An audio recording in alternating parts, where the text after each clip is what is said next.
بسم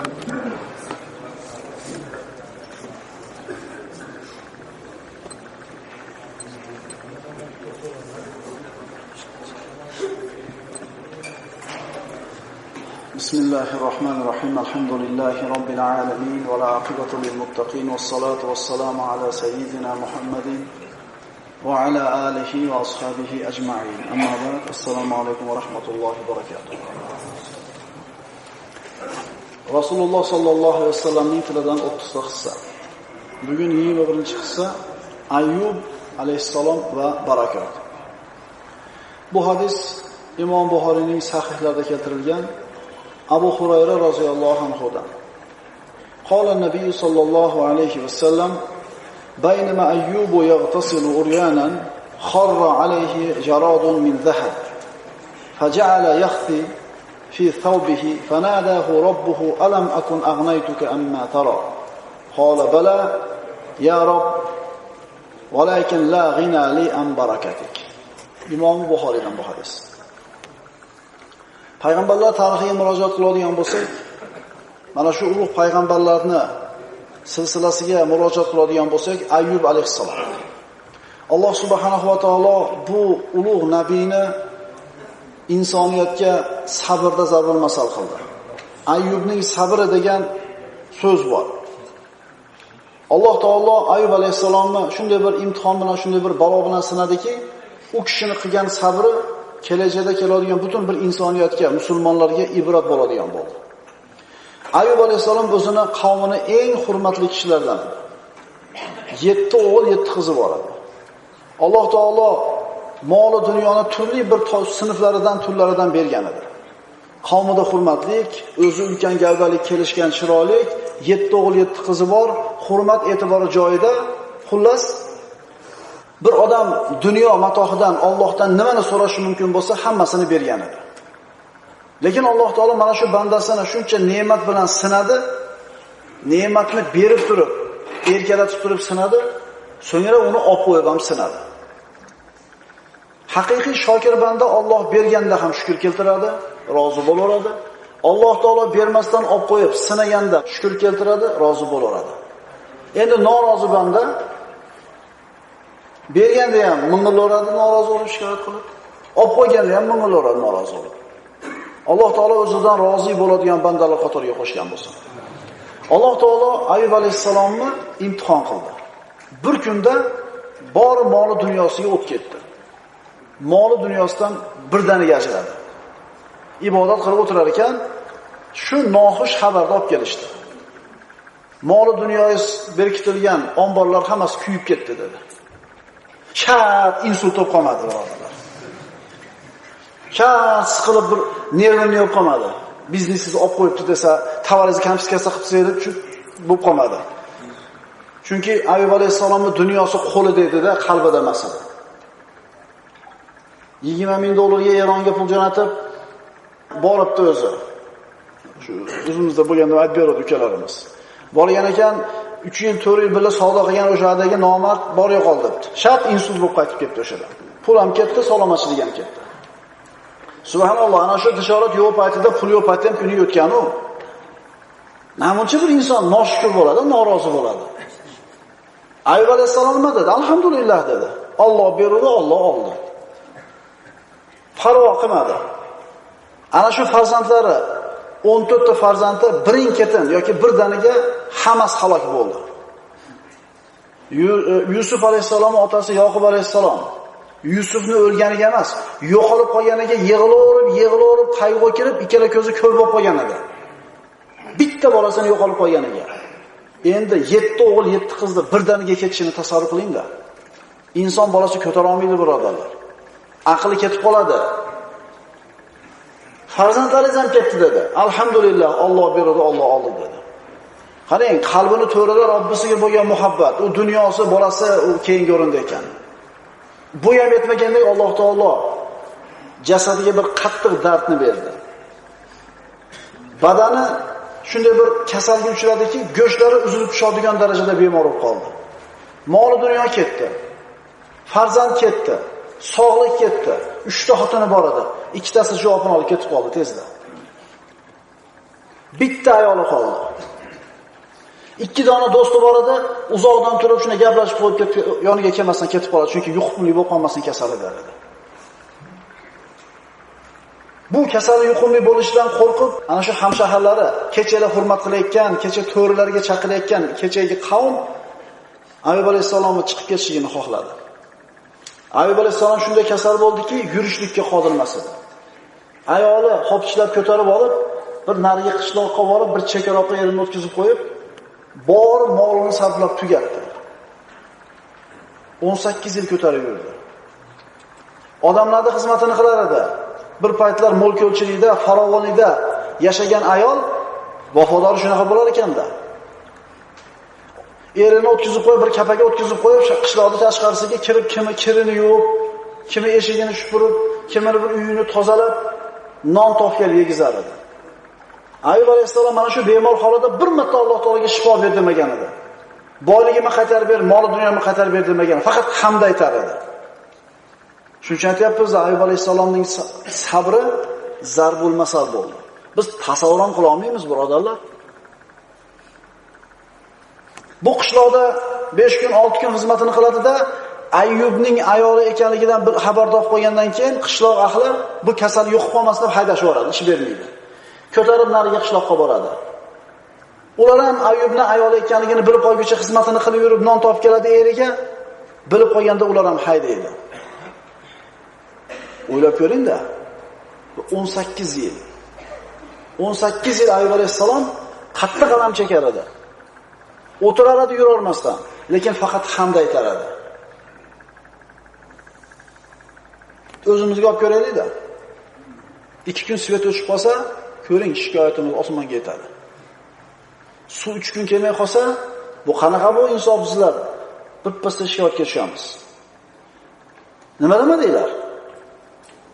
Prob ko'p ketdi ko'chalar. Issiq bo'lib ketdi masjidimiz. Ertaga yomg'ir yog'adi, xudo xolasa, indinga yomg'ir yog'adi inshaalloh. Qaranglar-da, 18 yil yuribdi yana. Ayoli 18 yil ko'tarib yurgandan keyin, "Ey dadasi, siz Allohning nabiysiz-ku, bir duo qilmaysizmi? Alloh yengillik bermaydimi?" deyapti. Tabiiy insondan chiqadigan fikr. Sirasi so'ramayapti. Qanchadan keyin? Tilimiz uchidan chiqyapti 18 yil. Ayyub alayhisalom ayoliga necha yil farovonlikda yashading men bilan? 80 yil yoki 70 yil. 80 yil farovonlikda yashab turib, yana 80 yil mashaqqat chekmay turib, Allohdan yengillik shifo so'ragani uyalaman deyapti. Tushunchalarga qarang. Va hozirgi tushunchalarga qarang. Biz ham odamlarga yashaganmikimiz? Bor palon chiqgan ishni qil. Sen ham bo'lib ketarmikinsan? Qaranglar, qanaqa odamlar. Bizga ibrat bo'ladigan odamlar shular, tushuninglar.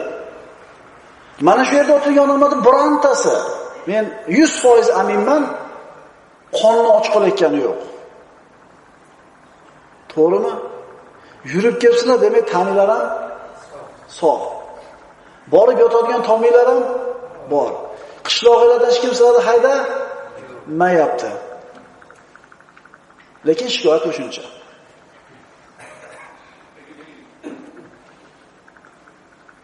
Ayoli eri duo qilmasligini bilgandan keyin, "Oho, qachongacha yuraman eri buni qilib" dedi. Ayyub alayhisalom aytdi, "Mana shu qilgan besabrliging uchun,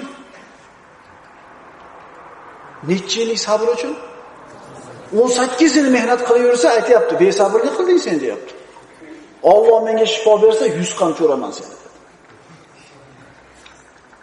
Va khudh bi yadika dhifan fadrib bihi va la tahnas inna wajadnahu sabira ni'mal abdu innahu awwab. Ayoli ketdi, bir necha kun hech yerdan ish bermadi. Bu territoriyada hamma bilib bo'ldi Ayyubning ayoli ekanligini. Uyga kirgizmay qo'ydi, kasal yo'qib qolmasin, Ayyub topib kelsa biz oldimizga. Kasalini. Bir necha kun och qolib ketishdi, ishi yo'q. Xotini bir kun chiqib ketdi, non olib keldi. Yedi, qonni to'ydi, 2 kun 3 kunga yetdi. Ertasi kuni chiqdi, yana non olib keldi. Nonni qayerdan olding deb so'rayapti ayoldan. Aytmayapti. Aytmayapti. Qistab turganida ro'molini yechuvdi, nihoyatda bir uzun sochi bor edi, qirqib ikkala sochini, ikki tomonini eriga non olib kelgan edi. Biz mana shu payg'ambarlarni, mana shu solih insonlarning hayotini o'qib, shulardan o'zimizga andoza olmasakchi, hech qachon hayotimiz farovon, xotirjam bo'lmaydi. Faqat qonni qursog'i to'q odamlarni ko'ravermasdan sizdan holi xarobroq bo'lgan odamlarni ham ko'ring mahallangizda. Bor shunaqa odamlar. Va rahim shafqatli bo'ling. Agar puldor bo'lsangiz, odam ishlatayotgan bo'lsangiz, sizni pulingizdan qandaydir foydalanayotgan bo'lsa, shunday bag'riga yiqib qo'yavering. Chunki bitta ham savob qilmagan odam nima bo'ldi? Qiyomatda ahvoli. Nimaga? Odamlarga pul berar edi. Borib so'ratar edi ishchisini. Agar qodir bo'lsa ol, bo'lmasa bir avf qilib o'tib tur, qiynamagan, holiga yetgan, shoyat Alloh bizning gunohimizni kechirsa degan edi. Alloh taolo mana shu ish uchun nima qildi? Shunda Ayyub alayhisalom ayoli sochini sotib kelishlik darajasida mashaqqatga kirib qolganini ko'rgandan keyin duo qildi. Parvardigor, menga yomonlik yetdi. Shaytondan bir yomonlik yetdi. Sen ahvolimni ko'rib turibsan. Sen rahimlilarning rahimlirog'isan dedi. Nimani so'radi? Bitta narsani aytinglar. Biror narsani so'radimi? Ahvolimni ko'rib turibsan. Sen rahimlilarning rahimlirog'isan. Menga shaytondan yomonlik yetdi. Bir narsa so'rayaptimi? Nima so'rayapti? Hech narsa so'ramayapti. Ahvolimni ko'rib turibsan, sen rahimlisan.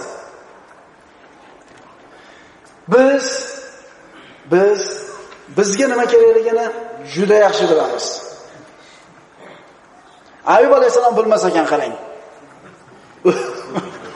O'ziga nima kerakligini. Yo'q, biladi. Faqat o'ziga nima kerakligini Parvardigori Ayyubdan yaxshiroq bilishini biladi. Biz o'zimiz yaxshiroq bilamiz. Bizga nima kerakligini deb o'ylaymiz. Qayoqdan bilasiz? Siz so'rayotgan narsa musibat bo'lar boshingizga. Qayoqdan bilasiz? Siz so'ragan narsani bersa fitna bo'ladi. Parvardigor Rasululloh duo qilib men ham boy bo'lay. Seni shu uchun yaxshi deyapti payg'ambar. Boy bo'laver duo qilaman. Alloh akbar. Nima bo'ldi? Qo'y ko'payib ketdi, tug'yonga ketdi. Rasululloh zakot olib keladi, odam chiqarsa, zakotini ham bermadi. Rasululloh norozi holda ketdi undan. Shuning uchun Robbana atina fid dunya hasana duosini ko'proq o'qiylik. Chunki yaxshilikni so'rayapmizmi? U yaxshilikni formasi, shakli, razmeri, summasi, yili, sveti qanaqaligini kim biladi? Ishonamizmi shunga? Urkuz birijlik. Hada muhtasalun baridun va sharob. Endi qarang, nimani so'rasa kerak edi? Shifo ber desa kerak edi? Pul ber desa kerak edi. Lekin aytgani yo'q. Menga yomonlik yetdi. Ahvolimni ko'rib turibsan, sen menga nima kerakligini biluvchiroqsan dedi. Allohning marhamatini cheklagani yo'q. Alloh taolo aytdi, urkuz birijlik, oyog'ini yerga urdi. Urdi, suv chiqdi. Hada bu muhtasalun, yuvinadigan suv va baridun sharob, ichiladigan sovuq suv dedi. Xotini ketdi, suv chiqdi, mo'jiza bo'ldi. Qarang, Alloh Ayyub alayhisalom yotgan joydan chiqarib qo'ydi. Holida. Ishingiz yurishini taqdir qilgan kun kelganda, birodar, uyingizdan bir xumtilla chiqib qoladi. Yo'qdimi? Neft demang, neft desa u yerdan ko'chib ketishga to'g'ri keladi. Alloh ishingiz yurishni xolasa, sizni problemaga tiqayotgan odam o'zi yechim bilan keladi. Adashib birov bilan tanishib qolasiz, shu sabab ishlaringiz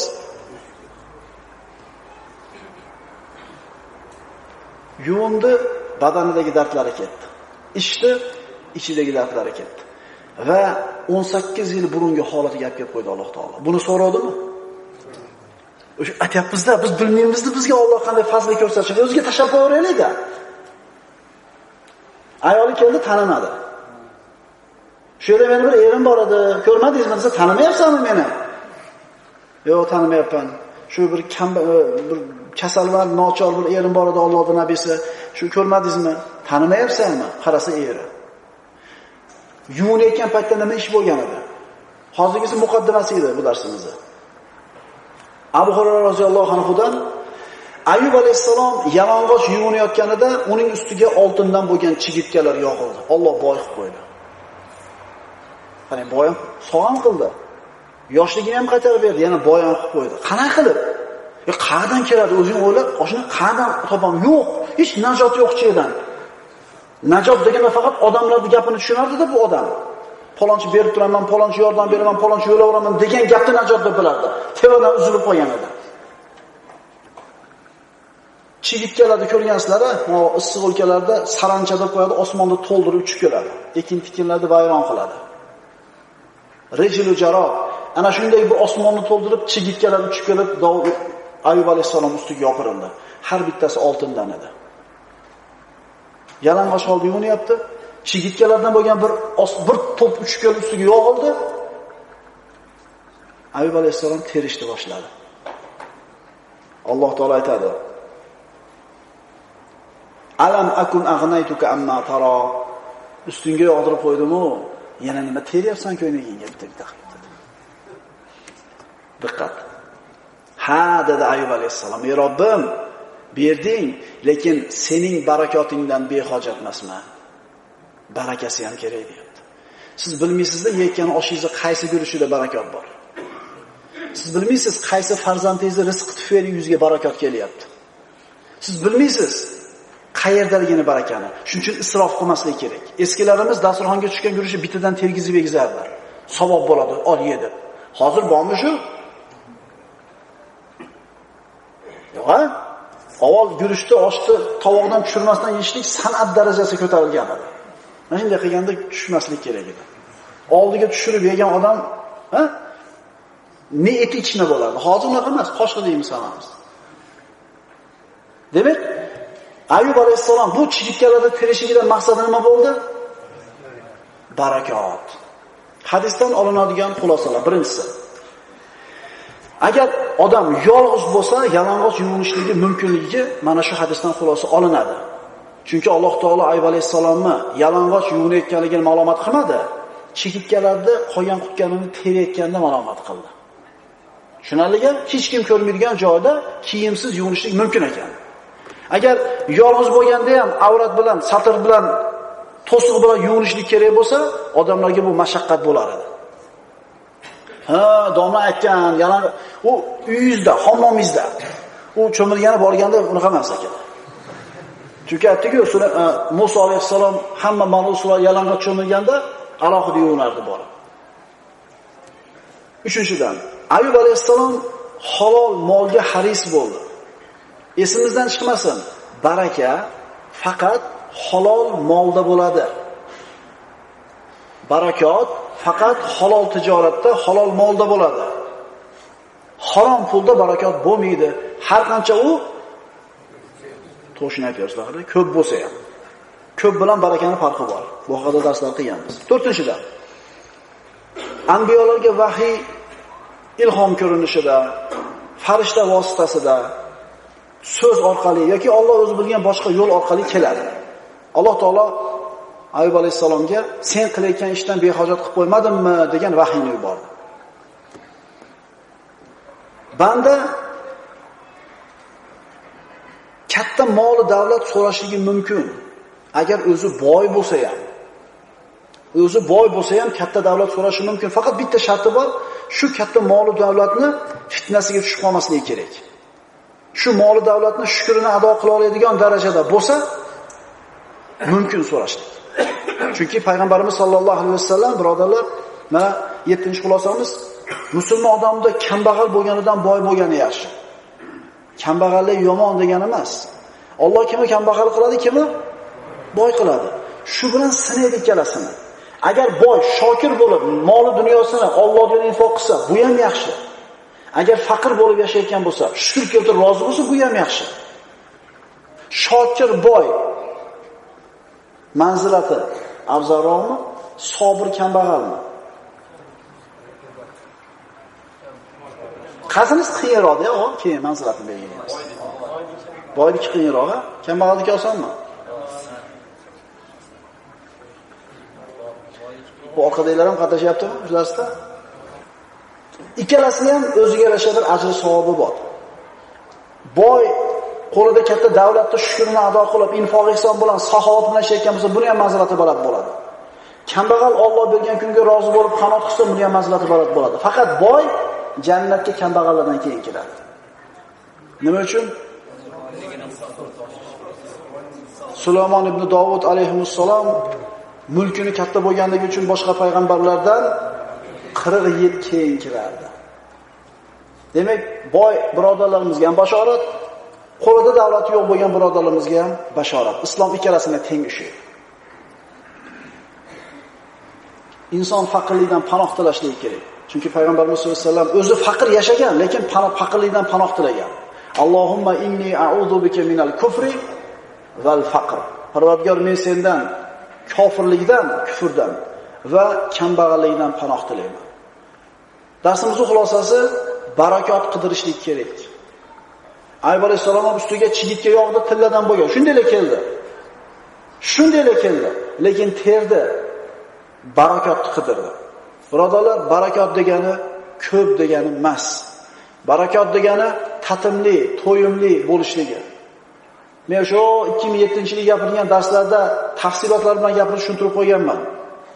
Bir qop un keladi, 4 ta bolangiz bilan xotin 6 ta odamsiz, 1 oyga yetadi. Endi keyingi ham bir qopingiz Alloh taolo barakotni qo'shib bergan bo'lsa, 1,5 oyga yetadi. O'sha xotin, o'sha tandir, o'sha bolalar. Barakot degani ko'p emas. Halol bo'lsak, mol dunyomizni qilayotgan ihson, tijoratimiz, sadaqasini vaqtida qilsak, halol bo'lsak, Alloh taolo barakot beradi. Alloh taolo hammamizni qilayotgan kasb-korimizga barakot ato etgan bo'lsin. أقول قولي هذا واستغفر الله لي ولكم. السلام عليكم ورحمة الله وبركاته.